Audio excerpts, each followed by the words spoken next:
Ada baboy mo pare? Di kanya na? Ay. Awan tigwa, dua nga pulaw.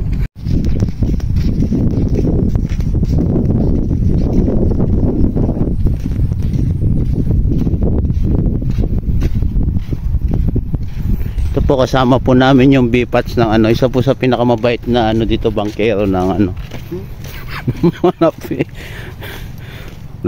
Kanya nga lang po lagi siyang walang gas.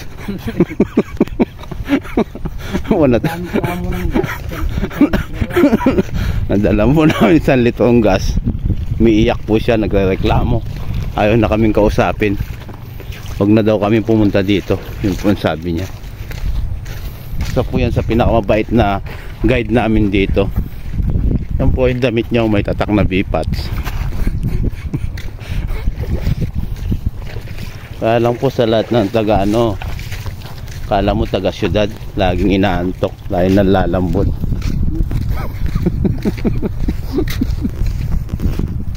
Dinaig po namin siya na taga syudad pa nga kami. Lumaki pa nga ako sa Amerika eh. Kaya lang po siya, dito siya oh. Lagi po nalalambot yan.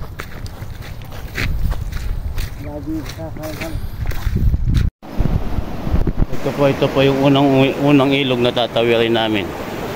Ayan.